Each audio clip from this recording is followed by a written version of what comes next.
My name is April Stone. I'm a black ash basket maker from Bad River, Wisconsin. So my Ojibwe name is Ogimaakwe and it means chief woman. But I don't like to say that because that's a big responsibility. So I just kind of try to keep that to myself. I was introduced to my first basket in 1998 when my husband, I was married at the time, when my husband and I took classes up at North House Folk School in Grand Marais. He created this basket that I really didn't care anything about. I was really in love with what I made, which was slippers for my feet. And when we got home, he fashioned a leather belt, an old leather belt under the rim system, and then another leather belt to use as a handle, and used it every day for a year. And I emptied his basket and filled his basket every day for a year while he was working, and I was at home with the kids, the babies. And after a year, the lashing around the rim broke, and it sort of woke me up to something. I don't know what it was exactly, but I had this urge to have him show me how to weave a basket, and he did. So in the spring of 1999, I wove my first basket.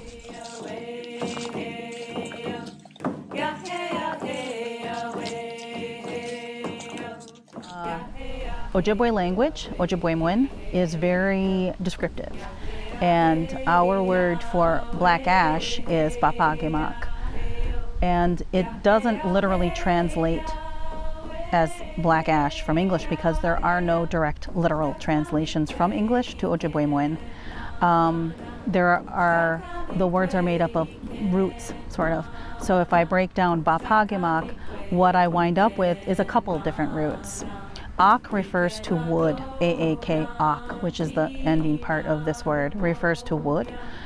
Ogimaakwe refers to, in English, ash. It's like an umbrella term, but it really breaks down to snowshoe wood. Agim, ak, Ogimaakwe, snowshoe wood. So that would be how we would say that tree name to refer to its role as integral in making snowshoe frames because of the ability to bend that wood. And so that's where that word would come from. Ogimaakwe has another part in front of that, that B-A-A, which is related to pounding, knocking, or beating. So Ogimaakwe really translates to pounding, knocking, or beating wood. When you're looking for a suitable tree for basket material, what you're looking for is where a limb could have been protruding out. So I know that there is something under the bark here.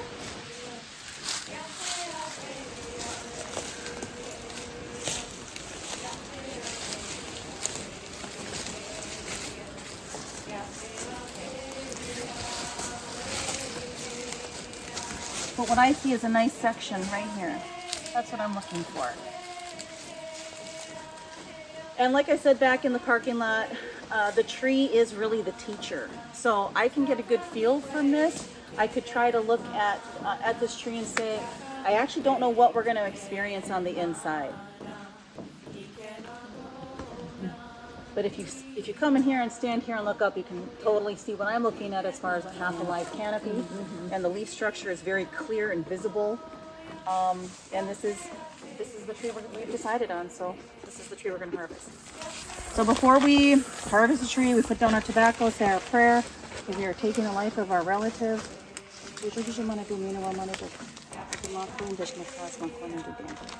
want to put down my sema and give thanks for the gifts and the teachings and the responsibility that you teach to us, and give you my respect, and know that we come in a good, kind, gentle way, and are very thankful for all that you teach us. Be great.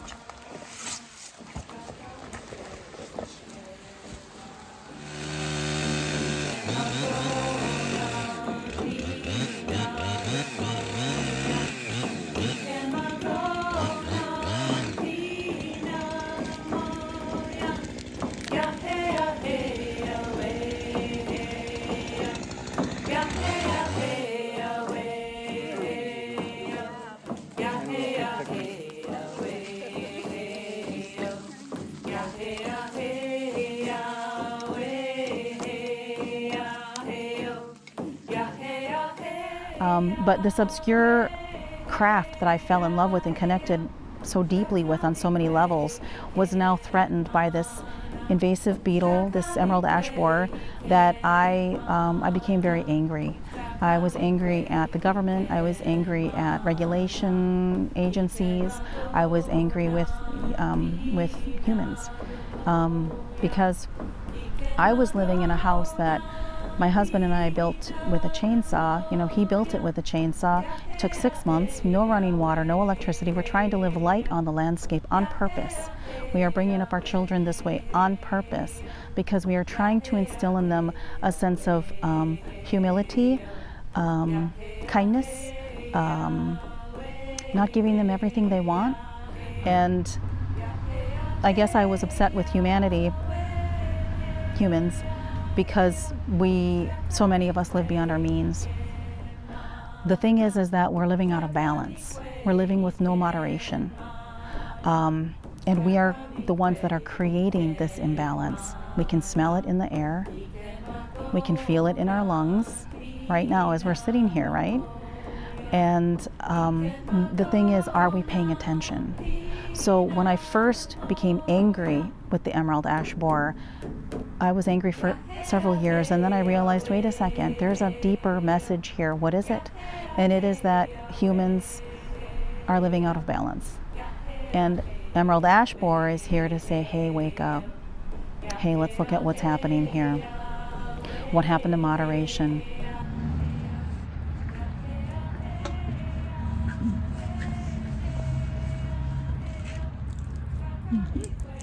If there's enough moisture in this log, we should be able to get the bark off in one big sheet. If there's not, we have draw knives and have to manually remove.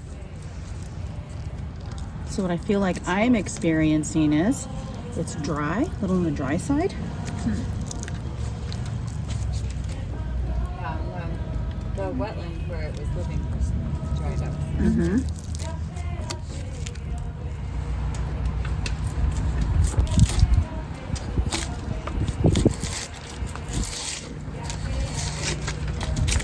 And what we're trying to do is establish our vascular cambium layer and not go beneath it.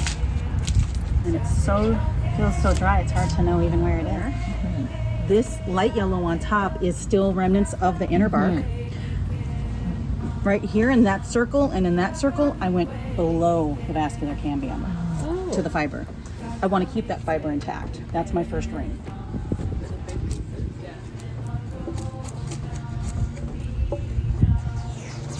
So one of the things that this work is designed to teach is patience.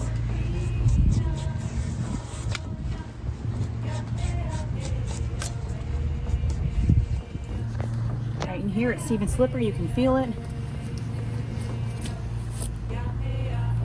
And is this Again, milky yellow. We should rotate the log and put the bark? Oh yeah, rotate. But first we want to kind of try to clean it up, or we can rotate it.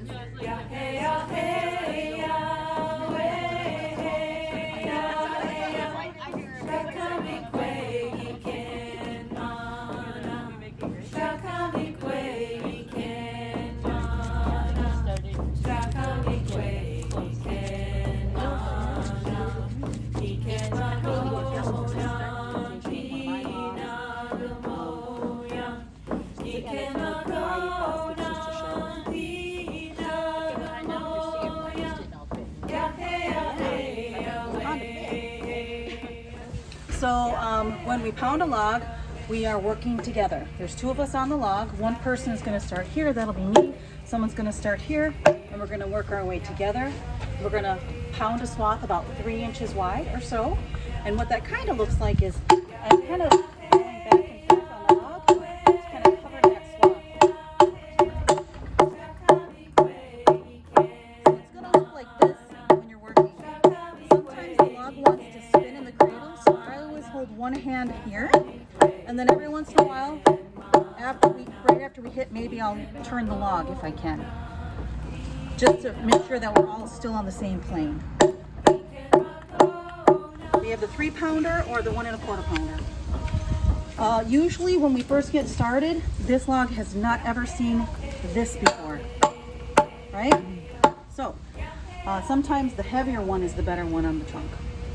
Okay, ready? You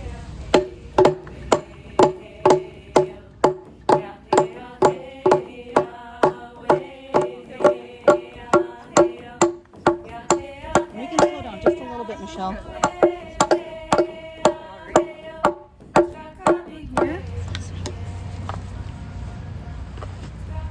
Now we know our trajectory is here.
So what we're making today is something that's not meant to carry 20 pounds. It's just getting to know ash, working with ash, that's pretty much what it is.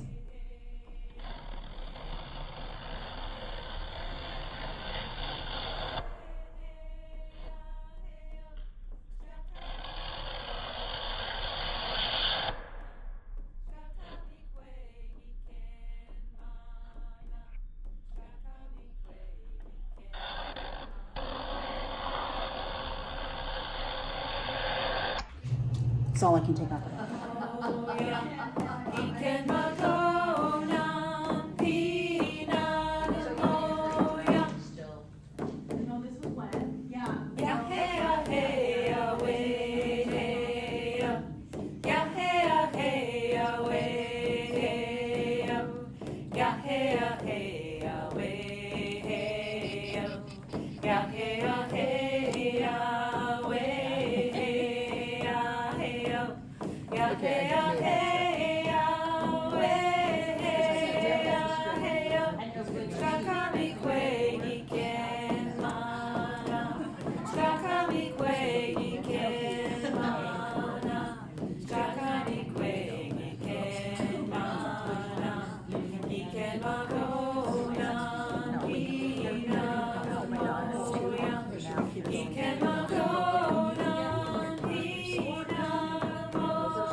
Checked yours. Yours is good. Now look at the neighbor, the next door neighbor. He's a little long here, a little long there, not much though. Yeah. And let's look at the next neighbor, next. So they're getting longer here.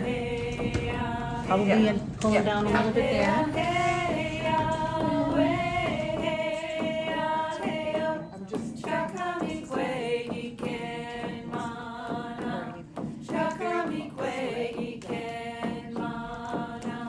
Now it's tighter. And here's why.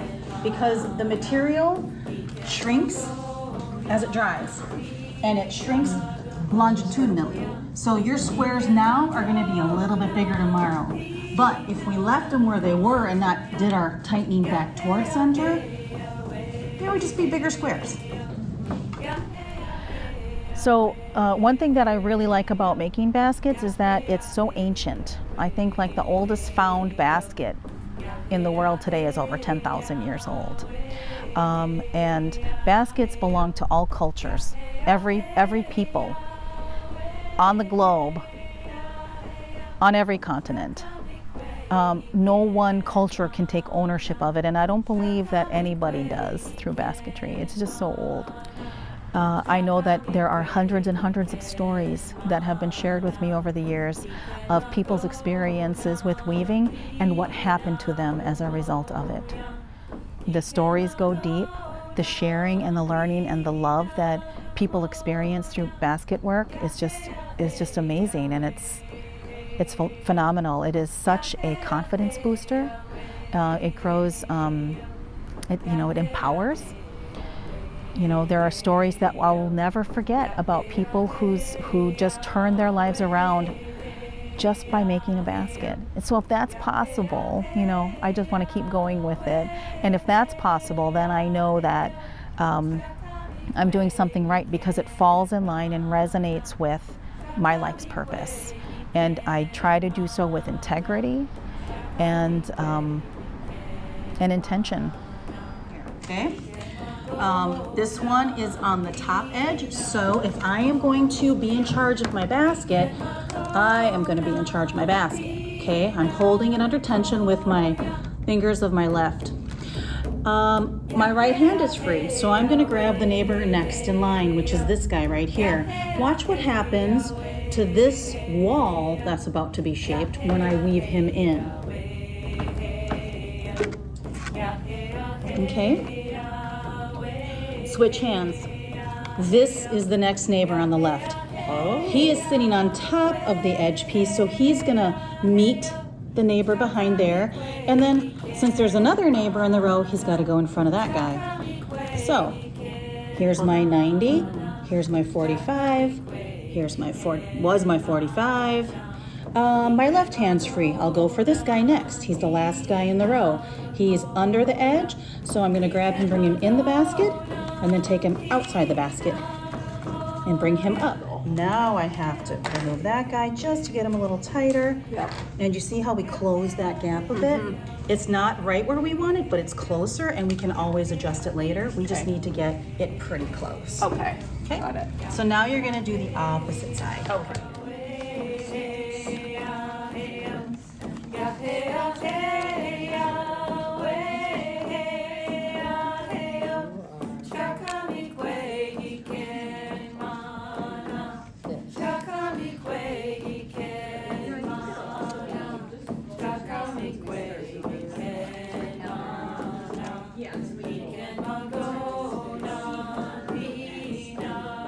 I still want to have my square, and he's going to tuck behind here. And this tool. Okay, good. Now I'm going to go next door and grab the next door neighbor. Again, pattern is bottom left, to the bottom right. He's going to weave behind here and here. Trim off the excess.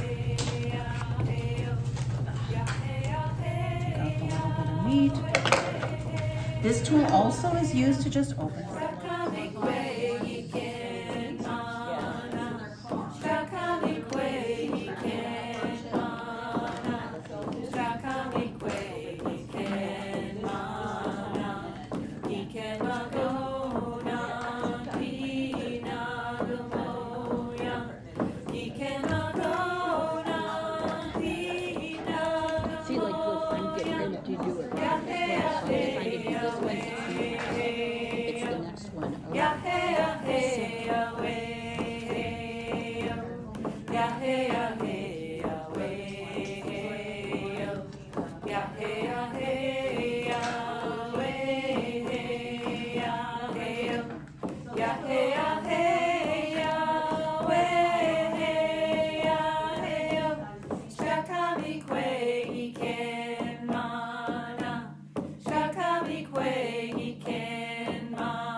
there's so much to learn and there's so much to know. And where the black ash basket comes in for me is, like I said, after I made my first one, I just was like, what is this? I need to make more. And when I came across a picture in my personal collection of a mother and a toddler, I didn't know who those people were necessarily. And it wasn't until I had that picture in my possession for many years that I realized that there was that black ash basket on the porch behind them. And it was an 8-on-8 round bottom work basket with handles under the rims. I knew I could make one, and I did. And I just thought, what if this is that connection for me? Is like, what if my great grandma, Margaret Rabideau, made this basket and used it in her family, and it's sitting on the porch right behind them? And what if it's actually in my blood and I just didn't know it? And if I would have lived in a big city, would I still be a black ash basket maker today? I don't think so.